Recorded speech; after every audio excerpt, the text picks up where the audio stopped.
who are you? So my name is John Grindrod, and I am the program manager for SMUD's electric vehicle program.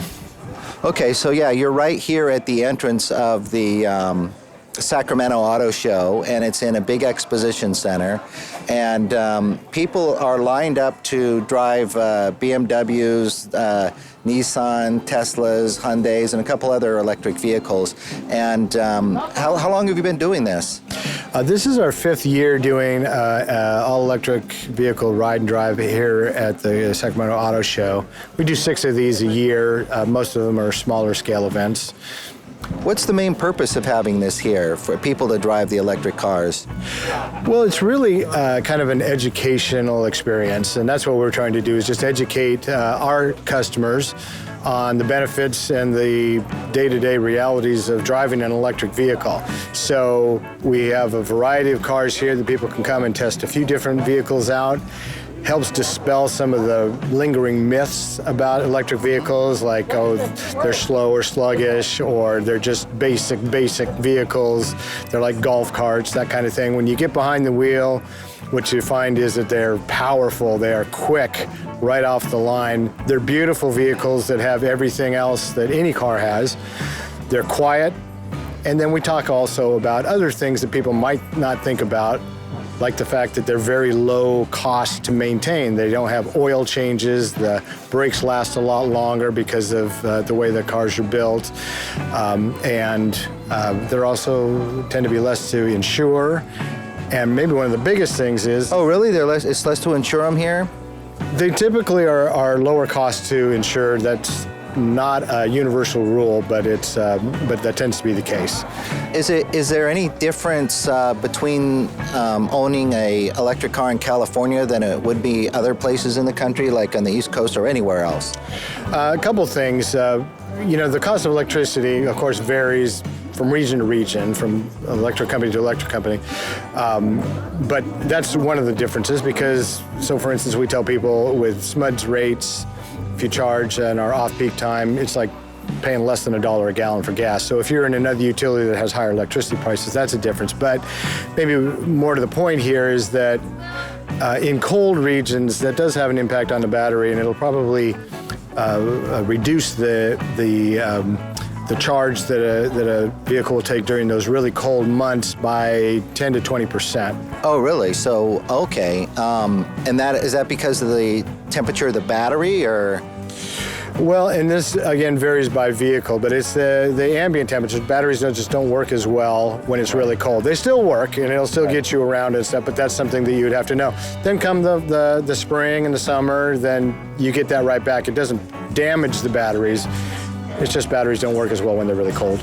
Right, and people who are really concerned about the environment, a lot of times what they're worried about is they're worried about where the electricity is coming from, because the plant sometimes, sometimes it's better for the environment just to get gas, depending upon where the electricity is coming from. But on the East Coast, you don't have any kind of a presence. You're with SMUD. What is SMUD? SMUD is the Sacramento Municipal Utility District, and so we are the electric utility for all of Sacramento County. So maybe that's why they don't have something like this at the New York Auto Show. It would be up to the utility company. Are you affiliated with any of, or is the Sacramento Municipal Utility District a private company? It's a municipality, so it's kind of quasi-government. We're owned by our customers, and so we have an elected board of directors that govern our policies and everything that we do. Is that why maybe makes it easier for you to do things like this? Well, it certainly makes us very customer-centric, and we have that reputation, very much part of the community. It may sound like a cliche, but we really take that stuff seriously. And I'm sure that part of that is because our board lives in the community. Our board is very responsive to the people who are electing them and who have tried to reflect the values of our community. And a big part of that, especially in California, especially in our area, is environmental stewardship. So, from one utility to the next, there's a difference in where the power is purchased from. We use a lot of renewable power. We're trying to do more and more of that all the time. But if you're in another region that, say, has more coal-fired electricity plants or other places that aren't as clean, then the environmental benefit to the vehicle is still cleaner than a gas vehicle, but that would be the emissions. Exactly. So the emissions don't take place with the vehicle itself. It takes place at the generation plant. Exactly. Right. Yeah. Well, that's one of the things that I guess I don't know if that'll change, but that depends on other people and, and other places. So, exactly. Yeah. So, well, this is good. Is there anything else you wanted to mention? Is there a website that you have, or anything that somebody listening? I kind of did this at the last minute, but is there anything that like a website or a place that the public can go to find out about this stuff, and maybe your next one? Yes, absolutely. We have a website called smud.org/drive electric, one word. All kinds of information there. This is our last ride and drive for this year, but we'll be starting back up again in the spring, probably in April. We'll have 6 events next year. The other thing that I want to mention that people would want to know about are the incentives. So for most of the electric vehicles, there's up to $7,500 in a federal tax credit.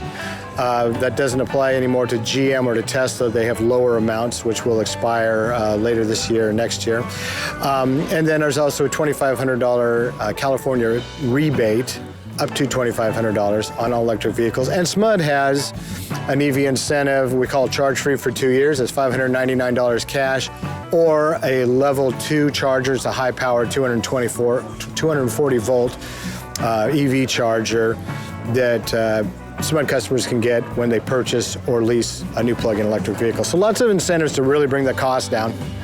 Okay, one more quick question I just thought of while I was standing here. Why did you choose these particular cars? Was it did the manufacturer come to you, or did you say these are the top 5 cars for electric and you went to the manufacturer? How did that work? Well, we go to dealers in the area and we try to get their participation. So it's subject to their availability with the stock vehicles and also their staffing, their ability to staff. And so we have dealerships that we work with on an ongoing basis, and they're out here at every event. We try to also get a variety of vehicles, from the higher end, more luxury vehicles, down to the ones that are more affordable. They're all beautiful, nice cars, but we try to get a price range to reflect, what people want to get behind the wheel and drive. Right, because people are probably not going to drive every single car. They're going to be looking for something that is practical for them, or that they're, curious about. But what would you say? This is really the last question. Sure. What would you say is the most popular vehicle, just in general terms, as you've been doing this?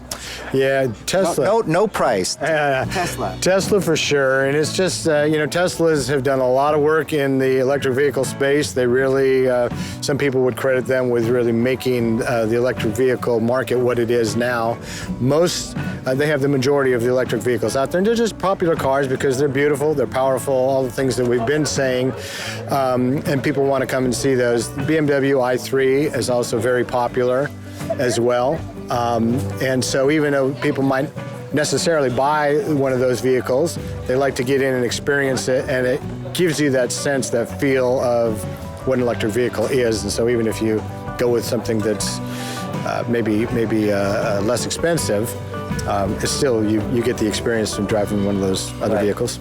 Right, yeah. I mean, Tesla, of course, is what I thought, and then BMW. But yeah, you got the Hollywood Iron Man, Elon Musk kind of in charge, kind of helps. So, okay, well, I appreciate your time and in talking to me, and I think that was informative, and I'm glad I came down here. Thanks a lot. Sure, I'm glad you did too. What's your name? Tom Howell. You're listening to the UnCommonCore podcast. Be a patron at our Patreon page at www.patreon.com/UnCommonCore. We're coming down into the Sacramento CAL EXPO, which is an outdoor sort of a fair thing going on. And you've got these crazy, what do you call them? What kind of cars are these? The nice word would be crap cans. Okay. Budget endurance racing. So they're inexpensive cars that'll run weekend-long races, road racing. Okay, and you are? Mike Meyer. And what is the name of your company? It's not my company. I'm just one of the racers, but the series is called the 24 Hours of Lemons. And the idea was, originally was a $500 car, not including safety gear and a bunch of stuff that's off the ticket. Bring it out and race it for a whole weekend just to have fun. Don't take yourself too seriously. And it used to be to get into a race, you had to write an essay and basically answer the question, why would I want to spend the weekend with you at the racetrack? They got rid of that? You don't do that anymore? It's kind of established now, but you do have to write a description and an essay about your team. I don't know how much they scrutinize it anymore, but they want to know who you are if you're a new person showing up. Well, they don't have anything like this in New York, of course, so that's what makes this kind of fun. They race through New England. They're up in New Hampshire. I think there is something near in New York City, New York State. They run about 25 races a year all over the country. Well, that's cool. No, I'm at the New York Auto Show. They don't have anything like this, yeah. But what? California has a pretty high concentration of motorsports in relatively short, like Bay Area or LA. So that's why we can get so many of these cars together. A lot of the East Coast races, the guys, they'll be in a small town and everyone's coming from 500 miles to get there. Right. So where's the race take place? Road race courses all over the country. Where does the one here take place? Next race in this area is going to be up at Sears Point. Oh, okay, a regular racetrack. Known as Sonoma, yeah, regular road racing courses all over the country. Nelson Ledges, I can't think of all that, Buttonwillow down south of here, the Ridge, Thunderhill a little bit north of here, the Ridge up in Seattle, Utah Motorsports, Laguna Seca? Texas. They haven't run Laguna Seca for some reason. I think we have too many cars, or they're very sensitive to noise down there because Laguna Seca, a lot of people have built houses near the track. And so they're always on the verge of being shut down or something.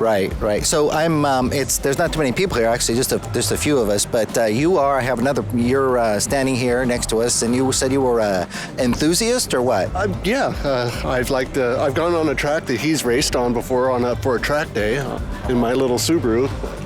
And Is it your Subaru is the one right here? No, my Subaru. It's that one's meant for racing. But it could be yours. It's for sale. It could be. No, I have a street car. Had a Subaru STI that I took out on the track for a track day. Oh, that sounds like fun. What's your name? Daryl. Daryl. Daryl Wood. Daryl Wood. Okay. Well, now there is one thing you mentioned. I just thought of is there's this Prairie City thing, and so there's a lot of off-road and a lot of things like that around Sacramento, right? What is that exactly? Well, Prairie City does motorcycles, so I can take my dirt bike out there and ride. It's a small park. You can teach your kids how to ride dirt bikes out there. They got some small tracks and trails. They also have karting. Yeah. And they actually have a place you can take your four-wheel drive trucks and vehicles out there and play around. Okay, yeah, because that's what kind of makes this area kind of fun and special, I guess. And there's a drag strip about 10 miles south of town, too. That's been running for a long time. And there used to be, on the western side of town, there used to be a big flat track oval for motorcycles. Okay. For decades, but it's been gone for a long time now. But there's a monument there. Yeah. So there used to be a lot of more stuff here. Well, it's kind of cool. I guess that's coming from the East Coast. That's kind of one of the fun things about the West Coast out here, the left coast. But what can you tell me? Because each of these cars is pretty cool. You got a van, you've got an old Cadillac, you've got you've got this thing right here, which is an Opel. The Opel over here. Oh, well, yeah, two Opels, right? The yellow one's his. Opel GTs, mine's known. It's a pretty well-known car through the country and even Europe. It's the Tiny Vette.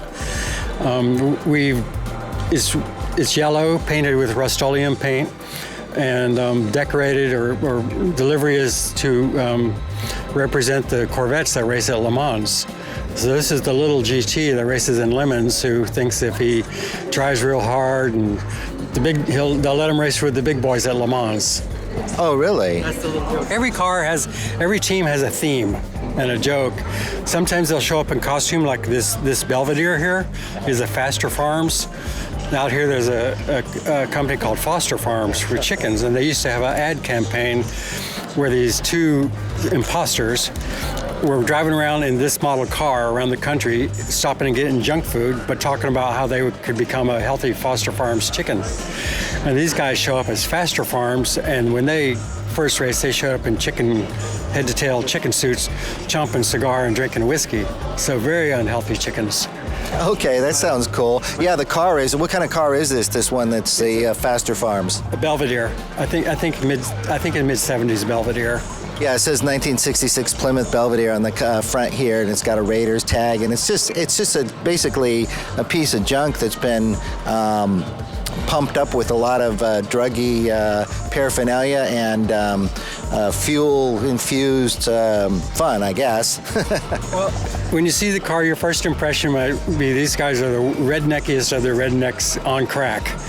And they're not. They're really smart guys with a real dry sense of humor. And if you go around the car, you'll get this. They're not just being crude or crass. They're like, oh, there's something to it. I mean, look at the license plate on this thing. Right. Well, so they're big pile. Okay. Well, your Opel is pretty cool too. In fact, I'm surprised that they don't have a little car that's more like an Opel. I mean, it kind of looks like a sort of a Miata almost. Nowadays, it looks like the newest Miata almost. Well, it's about that size and it's about that weight, but this is a 1969. Right. So it's got about the same size motor as a modern Miata, but not the power because it's old carbureted motor. But as far as our racing goes, it's nimble and it's light and it's cheap to run and it's durable. And in Lemons racing, being the fastest is if you want to win the whole overall race. If you want to win your class or just do well, it's more about being reliable and durable and have a good pit stops and not making any mistakes. And when we started out, we were like the bottom 25% in terms of speed. And we're in the top 25% in terms of finishes because of execution. No breakdowns, no mistakes, no penalties. Well, if someone wanted to take a look at these cars, I forgot to bring my camera. I kind of rushed into this at the last minute, but where would they see pictures of these? Or you guys have a website? The 24 Hours of Lemons has a website. You can get their schedule, the rally schedules. They don't just do races, they do rallies and everything else too. What's the website? 24hoursoflemons.com. 24hoursoflemons.com. Okay, well that sounds great. Tiny Vette, if you Google Tiny Vette, you'll find our pictures and our website for us. And between the two of those and Facebook or whatever, you'll start to connect up on things like the bent Belvedere, the upside down Camaro, and things like that. You'll Google those, you'll start finding them. Wait, fantastic. And what's your name one more time? Mike Meyer. Yeah, thanks for Mike Meyer. Bye. Yeah, not that Mike Meyer. Yeah, the other Mike Meyer. And what's your name one more time? Darryl Wood. And I'm just an enthusiast out here looking at cars. Darryl Wood. Okay, well, thank you also. Okay, well, one of the places I wanted to go, one of the top places, oddly, is the Studebaker place, which is where we are. Okay. And you are? I'm Pat Dilling. I'm one of the members of the Carroll Staple chapter here in Northern California, part of the Studebaker Drivers Club, which is an international drivers club. We have members all over the world because Studebaker produced and sent cars all over the world. We've got almost 11,000 members worldwide. And in our local chapter, we've got about 90. Well, I love Studebakers because when I was in high school, my best friend at the time had an old Studebaker, and he took, I think it was that one, he took the fins off of it, painted it cherry red like this, and played weird music and drove it around town. But it was just the coolest car. Can you tell people who don't know about Studebaker a little bit about the history? Studebaker actually started as a corporation in 1852. And here in our local area, John Studebaker came west for the gold rush to Placerville and got started. He came over to seek his fortune in gold, but ended up with a job at a blacksmith shop building wheelbarrows. And he built wheelbarrows for the gold miners up in Placerville, and they called him Studebaker Johnny. Okay. And even today, they still celebrate him up there in Placerville with an annual Studebaker wheelbarrow race. It's every Father's Day weekend. Wow, well, I'm living in Placerville right now, so when is that? Every Father's Day weekend? It's during the El Dorado County Fair. I'm going to have to go. Yeah, it's on Saturday, and it's rather a grueling event. I mean, these guys have to push wheelbarrows loaded with ore, which is actually sand, over all manner of obstacles that the miners would have encountered. And our club actually displays cars up there for the last several years. We've brought 7 or 8 cars up to display on that day. Well, these are show cars, and you've got about 7 here, or something like that, also inside a nice, quiet room. And you have a truck. So what happened after the wheelbarrow thing? So this guy was making wheelbarrows, and then what happened? He actually made his stake, more or less, doing that, and went back to South Bend, Indiana, where he joined his brothers, and they were wagon makers. And with his stake that he made building wheelbarrows, they were able to expand their wagon making business. And they became the world's largest manufacturer of wagons at one point by the 1870s, and sold many of the wagons to the Union Army during the Civil War. And then a lot of when you hear of a Conestoga wagon, a high percentage of, when the people were coming west, a large percentage of those wagons were built by Studebaker. What do you mean by a wagon? Is this like a stagecoach kind of a thing? Covered wagon. Well, but they made all manner of wagons, but the covered wagon is the one most common. And they had... Like the Little House on the Prairie thing. Exactly. And they had, doctors' buggies and buckboards and all different manner of wagons. They even had little goat wagons that were pulled by a goat.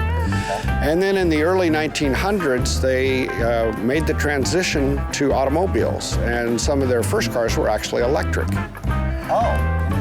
And then they converted eventually to gas, and they continued to develop cars through the 1900s up until in about, I would say, well, they started getting into financial trouble as far as being able to compete with the big 3 in the 40s and 50s.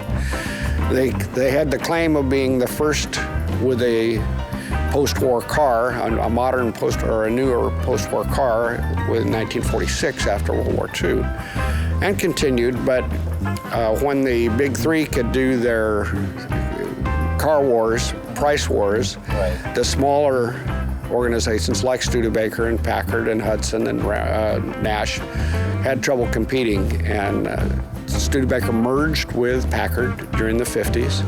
We actually have a Packard sedan here that's a result of that merge. But in the 60s, they quit making cars in the United States. 64 was the last year they were produced in South Bend, and then they produced them for 2 more years up in Canada.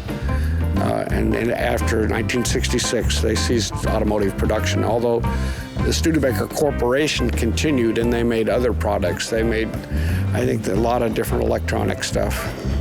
Well, the cars are still popular, but it's a niche, of course. What do people, what is it about a Studebaker that has endured? That made people collect them now? Because it's a collectible car, basically. Yeah. It is, I think, a lot of people, Fords and Chevys and Plymouths and Dodges are popular, really popular, and you see a lot of them around still that are vintage cars. As you said, it's a niche, and if for somebody who wants something that's a little bit different, if you got something that if you want to go to a car show, chances are when you bring your Studebaker in, there's not going to be many others. And so you got something different, and people say, well, where do you get parts for them? Aren't they hard to get parts for? Actually, they're not. Oh, really? Parts are very available because when they ceased production and sales in the mid-60s, all the dealers were fully stocked with parts. And some entrepreneurial people bought up those parts, and a lot of them still have them. And they were made in America? They were made in America, South Bend, Indiana, where most of them, some of them were made up in Ontario, Canada. But there are a lot of parts still available, and certain high-use parts are being reproduced. Well, they look like a very solid built car with a lot of thought put into the design, especially for cars of that era. They have the fins. The one that's very popular has the little the 2 headlights and a little pointy thing in the front. What's that all about?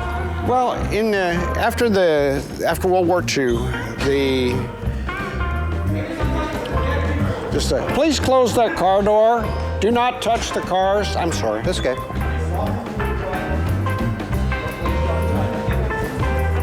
the thing about these cars is that they do appeal to younger people. They kind of appeal to the more rebellious type, I think, too, I must say. Yeah, I don't know about the rebellious. There's an awful a high percentage of our club members are actually rather senior at this point, and that's one of our challenges, is trying to sustain our membership as our members get older, and we want to attract new and younger people into the club, and the club is very interested in doing that and getting more young people involved.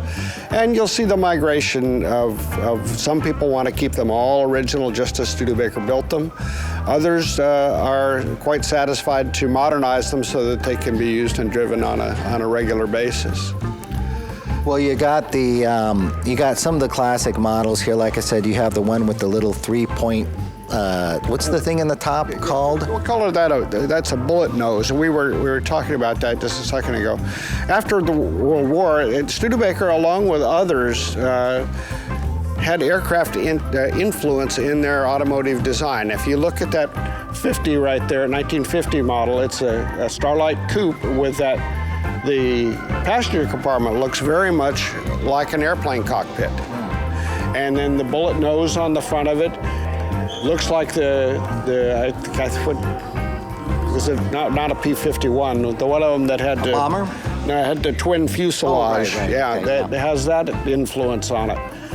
So those are the things that, and if you look at some of the early Fords in that era also, they also had kind of a bullet nose. Right.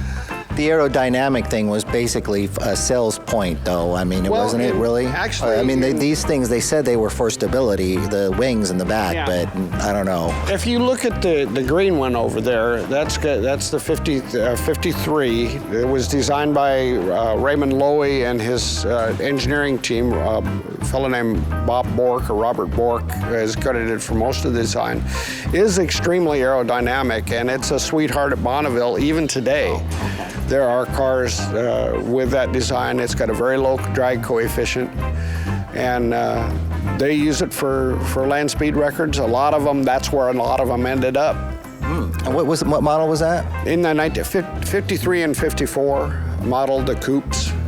Okay, yeah, and then the trucks were also pretty popular too. Can you? What's the little history about the truck?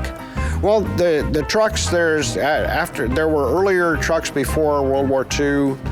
But the ones that are most popular now that you see are the ones from 49 and newer, and they have a very similar design. They from 49 until I think 1959, they were all looked basically the same, and they had that nice round fender design that's popular. A lot of people like it, and it's been around for a while. It's that period in time when trucks were built to be used by farmers and people like that, and then later on, for some reason, that became like the hot rod design because of the Art Deco-y style, and I guess the room. There was some practical reasons as well. Yeah, there's not a lot of room in the cabs. I have to say that. There's a lot of room in the engine compartment. Most of them had flathead 6 cylinders in them, and most of them were pretty low geared and not really suitable for highway use, but they could haul a lot of stuff. And they had all the way from a half-ton up to, I think, a 5-ton Studebaker truck, even with tilt beds and flat beds. There's Studebaker dump trucks. There are Studebaker fire trucks. Actually, those go back into the 30s and early 40s. And even Studebaker actually made a tracked vehicle for the Army during World War II called a Weasel. Yeah. And so those are, you see those around everyone. Of course, you can't drive those very far because they're tracked. But after 1960, they had one that had the appearance of a Studebaker Champion car front end, and a bed that was actually, they got the design from Dodge. So it was kind of a mix and match of car and truck, and you see those around sometimes too. And those were available with V8s, automatics, and manual transmissions as well. This day and age, a lot of these things throughout history, certain things are kind of like sprouting back up again, and it's kind of interesting, and it's great to see Studebaker because I've always, well, not only just because of the history with it myself personally, but it's just a great classic design with the curves, and I mean, of course, the Packards are nice too, but the Studebaker has a lot of variety, and just it seems like every car has its own unique character and personality. Exactly. There are a great variety of them, whether you like the utilitarian cars like the Larks, or if you like the sleek, streamlined ones like the Hawks and the 53 to 55 coupes, the bullet nose, and actually the basic design of the bullet nose started in '46 as far as the body goes, and then they changed the front fenders and so forth from time to time. And that convertible over there, they had convertibles? Yes, from 47 to 49 they had convertibles. That's actually, although it has a 50 front end on it, that's a 48 car. And that's one of the other things about Studebaker body pieces is they, for many years, they interchange. Oh, really? You can actually take the fenders off of a 50 and put them on a 48, and they'll pretty much bolt on. Huh.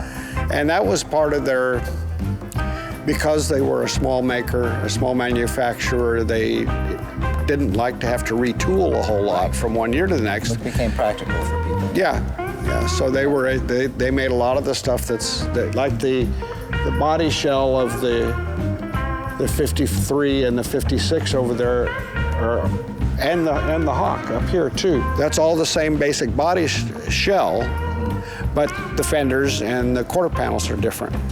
And so you can interchange them from year to year. Yeah, and if you get in a wreck or something happens to them, even though they're pretty sturdy, there you go. Yeah, that's true. You can get the fenders and stuff. Some of the fenders, because of in the vulnerable areas, are becoming harder to find. Although the rear quarter panels for the 53 to 61 cars are now being reproduced. Oh, really? Okay, and interesting. Unlike many cars, the rear quarter panels on that year's Studebaker bolt on. They're not welded on. Interesting. Yeah. Okay. Well, I appreciate your time. You got people coming in here. I don't want to monopolize all your time here. Okay. But thanks for spending time with me. And your name one more time? I'm Pat Dilling from the Carroll Staple chapter of the Studebaker Drivers Club. And if someone wants to see pictures of these cars and see you, they can go to, I see up here, www.hawktalks.com. That's correct. That's our chapter's webpage. We also have a presence on Facebook. Carroll Staple SDC is the Facebook page. Carroll Staple, that's Carl Staple, K-A-R-L. It's K-A-R-E-L, okay. S-T-A-P-L-E. Okay. And we're named for one of our early members who tragically died while driving his Studebaker. And so they, at that time, back in the early 60s, changed the name to the Carl Staple Studebaker chapter. Okay, great. Well, once again, thanks a lot. I appreciate your time. Okay, you're welcome. Hello, this is Tom Howell, and that was the Sacramento Auto Show, Part 1. Next week, I'll finish off the Capsule Cabana show with Conrad Bradford. If you are in the fashion industry, and this is important, if you're in the fashion industry, the spotlight is on you now. Designers and manufacturers, New York City need your help. As you may know, hospitals around the country are experiencing shortages of personal protective equipment, including masks, aprons, and overalls. In particular, Elmhurst Hospital in Queens. If you're a designer, Capsule Cabana is requesting the pro bono creation and grading of an open source design for hospital coveralls that are unisex and in 2 sizes, small through medium and large through extra large, with a hood and pockets. If you are a supplier or manufacturer that has splash-resistant, washable, reusable material for coverall production, that's great. If it's waterproof and antimicrobial, that's even better. If you can do either or both of these things, email Capsule Cabana at customerservice@cabanashow.com. That's customerservice at cabanashow.com. CUSTOMERSERVICE at CABANASHOW.com. In the subject line, put as the REPPE call to action. That's RE:PPE call to action. If you can do it now.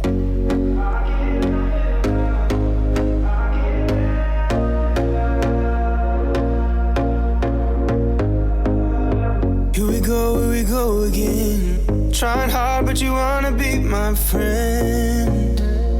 Ain't no place to hide, ain't no one to run to. Here we go again. Call my bluff and you wanna be my friend. I'm the one you ride, I'm the one you ride to.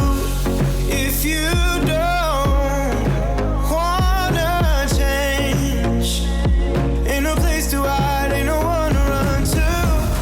If you don't wanna change,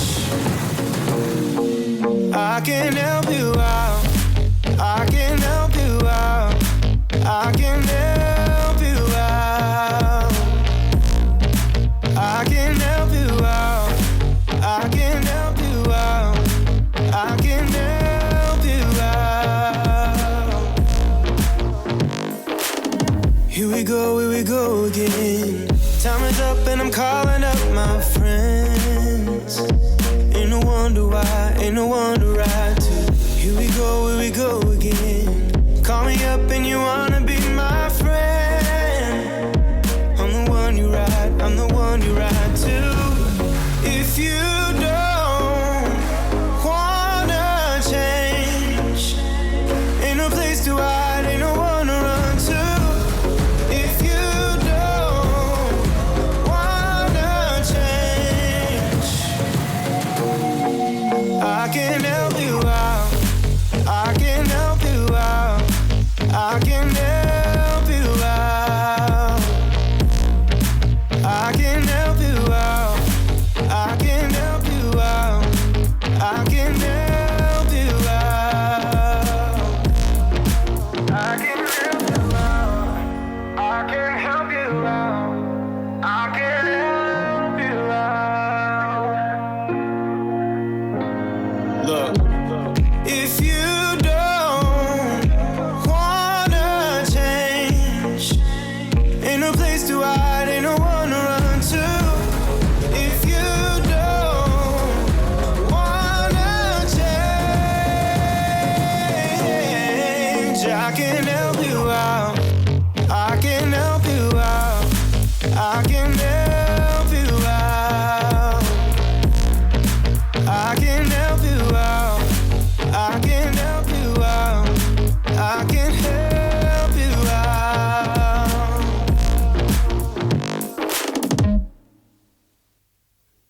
You've been listening to the Uncommon Core podcast with Thomas Howell. I'm Satoko Smith. Thank you for listening.